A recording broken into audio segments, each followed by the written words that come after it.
Un călduros și sincer la mulți ani, din partea mezinei, Domnul să te binecuvinteze cu tot ceea ce îți dorești și să ai parte numai de fericire.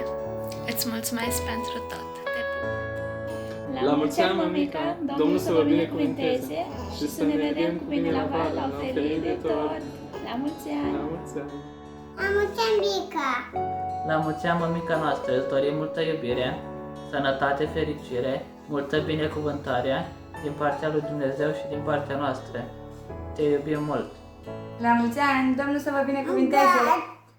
Pa! Pa! La mulți ani, mama! Ne pare rău că nu putem fi alături de tine la această zi specială, dar vrem să te binecuvântăm și să spunem că noi de aici suntem cu gândul și cu inima alături de tine. Dumnezeu să vă binecuvinteze în tot ce veți face și să vă împlinească toate dorințele dumneavoastră. Vreau să vă mulțumesc că m-ați primit în familia dumneavoastră și pentru modul frumos în care l-ați crescut pe Cornel. Domnul să vă răsplătească pentru toate. Am vrea ca Dumnezeu să te ții cât mai mulți ani în viață ca să ne putem bucura cât mai mult timp împreună.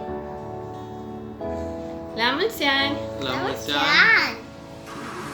Mica! Domnul să te binecuvinteze! Pa, pa! Pa, pa!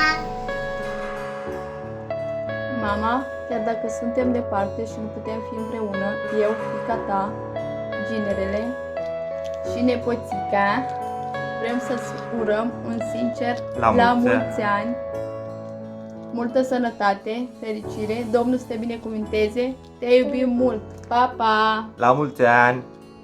Dragă mămico, scumpă și frumoasă, eu de aici, de la distanță și de unde e boala aceasta mai puțin gravă, îți doresc doar sănătate, zile multe, binecuvântate, zâmbetul să nu-ți lipsească și să fii mereu voioasă.